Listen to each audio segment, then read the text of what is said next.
कि विदेश मंत्रालय की तरफ से जो बात कही गई है वो इस वक्त बड़ी खबर आ रही है। चीन और तुर्की पर विदेश मंत्रालय का जो जवाब सामने आया है, एक बार वो अपने दर्शकों को हम बता देते हैं। विदेश मंत्रालय की तरफ से जो कहा गया है कि पाकिस्तान पर आतंक को लेकर दबाव के लिए मजबूर किया जाना चाहिए।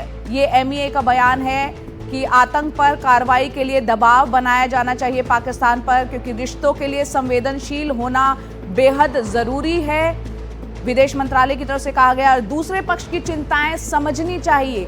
लगातार हम देख रहे हैं कि आतंकवाद, जिस तरह से भारत पर पहलगाम में आतंकी हमला हुआ, उसके बाद आतंकवाद पूरी दुनिया में एक बहुत बड़ा मुद्दा ये बना, और किस तरह से पाकिस्तान द्वारा वो प्रायोजित किया जा रहा है, ये बातें भी सामने निकल कर आई है। विदेश मंत्रालय की तरफ से क्या कहा गया, एक बार सुना देते हैं। The Turkey matter, shall we, this matter has been discussed between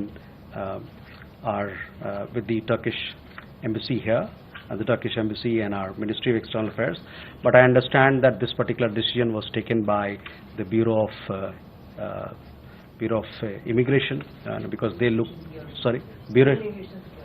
Civil Aviation Security, because they are mandated with security issues.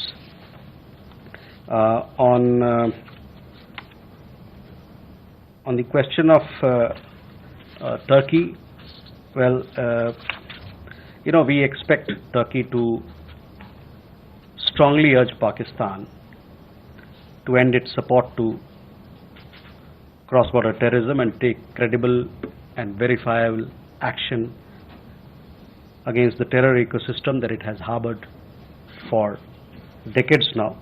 And relations, as you know, are built on the basis of sensitivities to each other's. तो विदेश मंत्रालय की तरफ से साफ कहा गया है कि पाकिस्तान जो है दशकों से टेरर इकोसिस्टम पर खड़ा हुआ है। हमारे सहयोगी उमा शंकर हमारे साथ हैं। उमा, विदेश मंत्रालय की तरफ से जो कहा गया है कि पाकिस्तान के खिलाफ जो आतंकवाद वो फैला रहा है, चीन और टर्की को दबाव बढ़ाना चाहिए कि वो आतंकवाद को कहीं ना कहीं रोके। आप इस बयान को किस तरह से हमारे दर्शकों को बताएंगे, समझाएंगे? ये देखिए, ऑपरेशन सिंदूर के दौरान जिन दो देशों ने पाकिस्तान के साथ एक तरह से अपना समर्थन दिखाया, उसमें चीन और टर्की ये दो देश हैं। जो विदेश मंत्रालय के प्रवक्ता का बयान है वो साफ तौर पे ये बताता है कि जो आपसी भरोसे का जो रिश्ता है, आपसी रिश्ते को बेहतर करने के लिए जो ट्रस्ट है वो बहुत ज्यादा जरूरी है। और इसी ट्रस्ट के आधार पर ये कहा जा रहा है कि जो चाहे वो टर्की हो या चीन हो, उसको अपने असर का इस्तेमाल पाकिस्तान पर इस रूप में करना चाहिए कि वहां से जो टेरर इंफ्रास्ट्रक्चर चलता है, वहां से जो टेरर कैंप चलते हैं, उनको वो खत्म करे और ये जो समाधान है तभी निकल पाएगा। तो क्योंकि भारत जो है वो अलग अलग देशों के साथ जो उसके रिश्ते हैं वो कई आधार पे आधारित है, चाहे वो आर्थिक आधार हो, सामरिक हो, कूटनीतिक हो। तो ऐसे में जब चीन जो है वो भारत के साथ आर्थिक रिश्तों को आगे बढ़ाने की कोशिश में लगा हुआ है, तो भारत ये चाहता है कि चीन जो है बदले में पाकिस्तान को इस बात को लेकर मजबूर करे, और साथ ही टर्की भी। तो इसलिए साफ तौर पे जब सवाल पूछा गया तो विदेश मंत्रालय की तरफ से कहा गया कि हमें उम्मीद है कि टर्की जो है वो अपने असर का इस्तेमाल जो है वो पाकिस्तान के ऊपर करेगा। तो कूटनीतिक तौर पे पाकिस्तान को घेरने की जो कवायद है वो विदेश मंत्रालय की तरफ से चल रही है। और हमने ये भी देखा है कि जो जयशंकर, जो कि अभी 3 देशों के दौरे पर हैं, आज वो जर्मनी में होंगे। उस दौरान भी उन्होंने जो तमाम अपने काउंटर पार्ट से बात की है, उसमें इस बात को रेखांकित करने की कोशिश की है कि कैसे जो पाकिस्तान है वो अभी भी आतंकवाद को